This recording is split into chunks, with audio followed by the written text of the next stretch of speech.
Hello everyone and welcome to my G1 Climax Day 17 review, the ninth night of Block A, the final night of Block A. We have arrived at Budokan. What a fucking venue. I cannot wait for the show as Evil versus Lance Archer, the first of the 5 Block A matches, as Archer takes out the Young Lions at ringside during his entrance. Fucking classic. Both men start with colliding lariats, both men trade strikes, black hole slam from Lance Archer. Archer again takes out the Young Lions on the outside. Archer hits a standing moonsault off the apron, crowd comes unglued.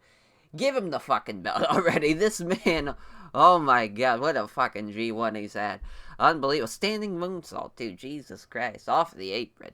Suplex into the exposed corner from Archer. Standing lariat from Lance Archer. Superplex off the middle rope from Evil. Referee Marty Asami just goes flying out of the frame and out of the ring from a kick.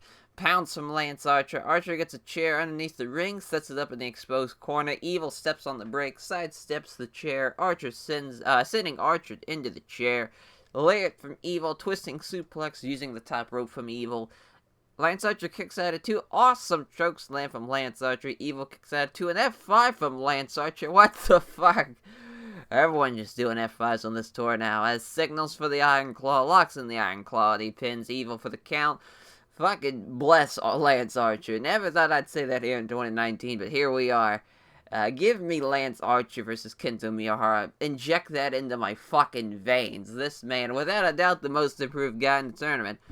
Awesome matches, and Lance Archer, awesome matches and Lance Archer used to never be used in the same sentence. But here it is, and he's made quite the resume of this G1. Even though he finished with 6 points, an impressive 6 points. As 0-for-1 predictions-wise, yeah, I'll take it. I fucked up the last half of this tournament, I feel like. I've been dropping the ball here.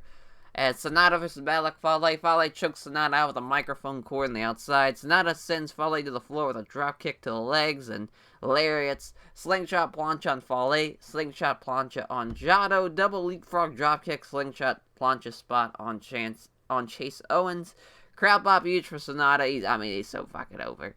As body splash from Fale, Sonata kicks out at 2. Grenade, Sonata kicks out at 2. TKO from Sonata, that's quite the big man to be hitting a TKO on. Fale kicks out at 2. Skulls in from Sonata. Referee Marty Asami gets pulled out of the ring. Sonata takes the kendo stick from Sonata and throws it down. Fuck that shit, he's gonna use his bare hands. Puts Jado and Chase Owens in the Paradise Lock. Dragon Sleeper from Sonata. Fale counters with a small package and he steals one over Sonata. Fucking Fale, man, missed a small package. Jesus Christ. He's got to be the biggest man in modern wrestling to at least be winning with small package holds. It just looks so odd seeing a man that big winning with small package.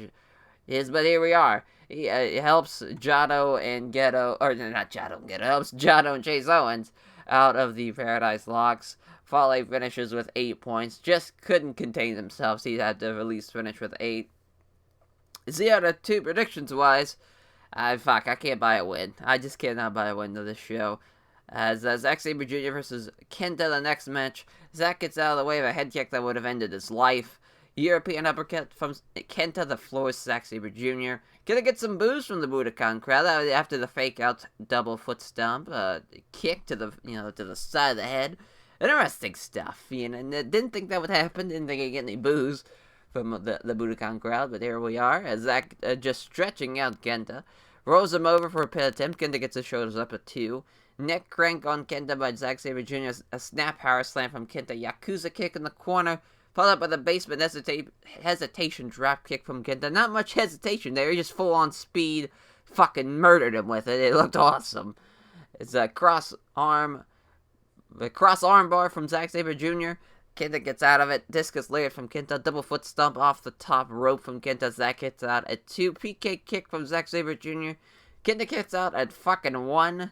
Fighting Spirit. Both men trade palm strikes with forearms. Kenta beats the fuck out of him with palm strikes. Just murders the poor man. Zack with a roll up with a bridge. Kenta kicks out. Some great transitions and counters from both men, locking in submissions. Zack counters the GTS with a triangle hold. And then he transitions and you're just stretching out Kenta, kicking him in the back of the head.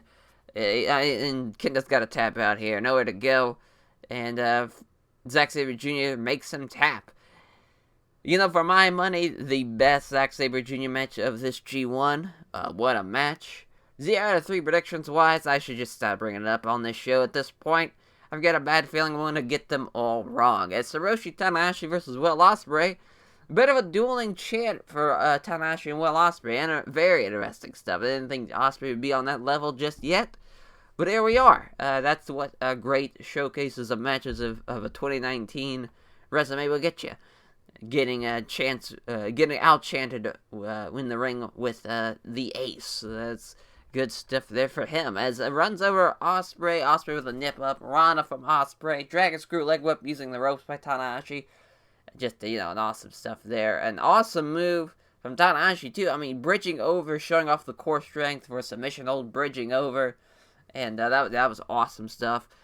Forearm strike from both men, backhand spring overhead kick from Ospreay, flying forearm from Ospreay, a Sasuke special by Ospreay, standing shooting star press from Ospreay, a standing 619 from Ospreay, springboard, goes for the springboard, Tanahashi gets out of the way, Ospreay steals the leg on the landing, Tanahashi hits a single leg drop kick to the injured leg, Tanahashi goes for the clover leaf, Ospreay fights out of it, Ospreay the enziguri on the non-injured leg, Tanahashi keeps the injured leg locked though, and hits a Dragon Screw leg whip on it, falls up with a clover leaf, roll up from Ospreay, Tanahashi kicks out at 2, spinning axe kick from Ospreay, Os cutter, Tanahashi counters with a mid-air sling blade. It was more like a mid-air final cut, but I see what he was trying to do. Straight jacket German suplex with a bridge, Ospreay kicks out, standing Spanish fly, Tanahashi kicks out, a shooting star press off the top rope, Tanahashi kicks out, Os cutter, Tanahashi kicks out at 2, Tanahashi counters the Sternberger with a sling blade while in the air. Awesome stuff. Fucking nailed it, too. As a regular sling blade, Ospreay kicks out at 2. Standing high fly flow. Ospreay kicks out at 2. Holy fuck. Get out. Kicking out of the high fly flow. That's huge stuff. Ospreay hits a swift blade. Falls up with the Stormbreaker. Now, Will Ospreay gets the win. Wow. What a match. No surprise on the quality of these two. Going to kill it. You just knew it going into it. Big win for Ospreay, too, beating Hiroshi Tanahashi. That's a huge feather in the cap. Ospreay finishes with 8 points, same as Tanahashi. 1 out of 4 predictions-wise. Yeah, I got 1 at least, so it's not a complete failure. As a main event time, and we get to see who wins Block A here. Kota Ibushi versus Kazuchika Okada. My body is not ready for this. This is going to be incredible stuff. Both men trade forearm shots started off. Drop kick from Ibushi. Drop kick sends Ibushi off the turnbuckle to the floor. DDT on the floor by Okada. Basement single leg drop kick in the ring from Okada. Rana from Ibushi. Kick to the chest followed by the standing moonsault from Ibushi. Slingshot plancha from Ibushi. DDT from Okada. Kick to the chest from Ibushi. Both men trade forearm strikes. Snap power slam goes for the middle rope moonsault. Okada gets his knees up. Flapjack from Okada. Top rope Rana from Ibushi. Okada kicks out at 2. Sit out powerbomb by Ibushi. Okada kicks out. German suplex with a bridge. From Okada. Ibushi kicks out. Okada hits the drop kick. Goes for the tombstone. Ibushi counts with a wheelbarrow driver. Shotgun drop kick from Okada. Fighting spirit. Ibushi gets it right back up. Hits a standing lariat. Lawn dart gets countered by Okada, goes for a backslide, rolls through, hits the lariat, keeps his hands locked together, hits another lariat, straight jacket German suplex on Ibushi, Okada with a dropkick to the back of the head, sends Ibushi off the ropes, goes for the dropkick, Ibushi counters with a set-off powerbomb, mid-air, awesome stuff.